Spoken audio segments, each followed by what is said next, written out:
We have a story for you tonight that is more than inspirational. It's miraculous. A West Bank man was told he only had a few months to live. Today, he's tearing off pages of the calendar he never thought he'd see. Is it his religious dedication, his positive attitude, his family and friendships that keep him defying the odds? It's a mystery even doctors can't explain. Sunlight spills onto tranquil greens at Timber Lane Country Club. But listen. Cat pull a pin. We don't need $10 as he ends up short. On any given Thursday, sounds of friendship drown out the silence wherever Willie Jondron and his buddies gather. I guess this is good enough, huh, guys? Yeah, that's good. It's good enough? Their relationships span decades. Every meeting, a celebration.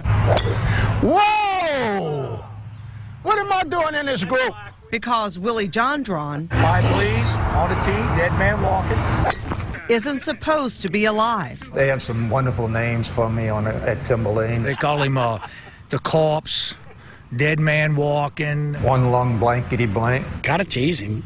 It's not natural if you don't tease him. You know, it's that's a West Bank tradition. Willie Jondron's story begins here on the West Bank in Marrero. He was raised right here on Jung Boulevard. Asbestos was common here long before it was found to be dangerous. It seemed to be a part of life. You could play marbles in it, you could play cowboys and Indians in it, you can roll in it. Willie's dad worked in a local plant that manufactured wallboard. Asbestos was part of the process. Around this community, especially on the West Bank, there was a lot of asbestos that was being used to pave sidewalks and driveways. Playgrounds had it in there. Jondron was always healthy and athletic, a standout in football and basketball, even a coach. But the cancer lurked all the while. It takes 25 to 35 years to manifest before it comes out. In April of 2002, Jondron was diagnosed with mesothelioma, a typically fatal disease associated with asbestos exposure. After the diagnosis, Jondron said a nurse on the night shift came into his room at Baptist Hospital. She put her hand on my tumors, and she said, "Mr. Jondron," she says, "you're going to be fine. I'm your guardian angel." We never saw again. 10 months before the diagnosis, Willie had married Grace Caluette, a delivery room nurse. For these newlyweds, married life began on a note of near desperation. And in August, we'd go to Brigham Women in Boston and have the operation to remove my right lung, the lining of the lung, half my diaphragm, the number 6 rib. They gave me 5 to 20 months to live after that. And that was August the 7th, 2002. Jondron is a devout Catholic. Once out of ICU at Brigham Women's, he drew strength from the prayer cards that friends and family had given him.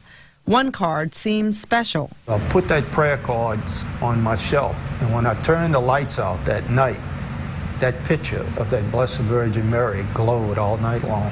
The power of his faith was pitted, though, against astronomical scientific odds. Once the diagnosis is made and it's producing symptoms, then the survival is fairly short. But for Willie, months turned to years. Everything that happened was kind of like cascading, you know, one type of miracle after another. 5 years went by with no major health setbacks.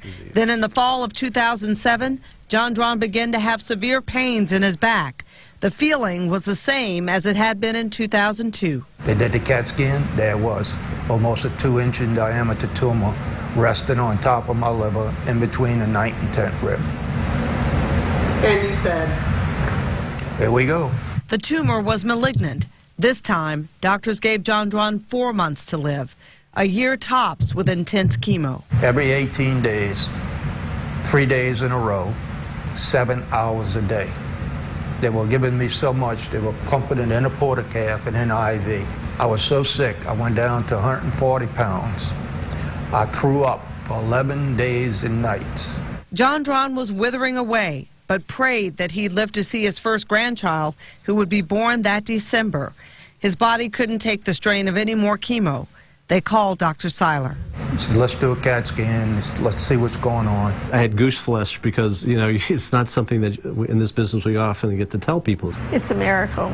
You know, the tumor is completely gone.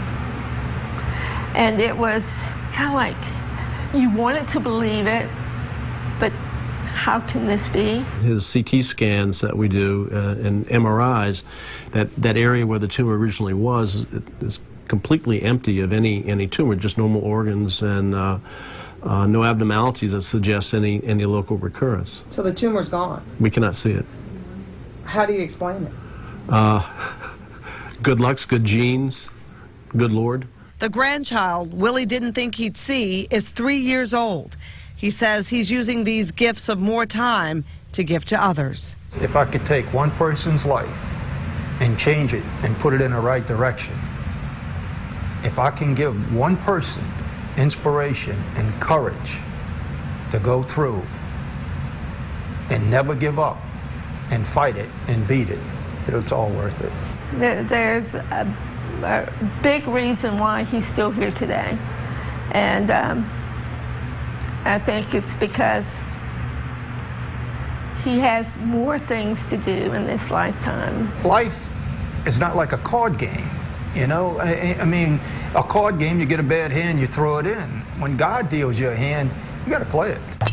The guys at Timberlane don't treat Willie like a miracle, just a friend. We hope that we're not around when he drops on the golf course, you know, because we'd have to kick him on the side and keep on playing. But no, I've known Willie quite a few years, and he's a survivor. So we always tease him, and I think that keeps him going too. He enjoys it as much as we do. So, and he's a pretty good guy. I mean, considering he gave us each $100 to come out here. He wants to be playing as he has for the past several years, and he'll play every day until his last day. You know my good friend Willie? Oh, God, Mike. He beat all the odds. He beat them all. He's still here. He's a little ugly, but he's still here. Oh, God. Half that fee will end up okay. And Dr. Milton Seiler says there is evidence and studies that faith improves the quality of life for people with cancer, but he also points out the importance of vigorous therapies that Willie received. The doctor also says surgery, the medical and radiation oncology all work together to give a patient the best chance. Now, Seiler also says doctors still don't know everything about how the immune system works, but he believes Willie Jondron has an immune system that is apparently super vigilant. He admits, though, he has never seen a case as dramatic as Jondron's in all the 32 years he's been practicing. Yeah, I mean, on TV, he looks in perfect health. He does, but you know what? He still has a lot of problems. He had surgery to remove his diaphragm. He lost a lung. He still sometimes has trouble breathing. He gets tired easily, but he doesn't stop. You saw him on the golf course. No. And I guess it's positive attitude that helps keep him going. Whether it's that or divine intervention, I guess we'll never know. Inspiring, whatever. All right.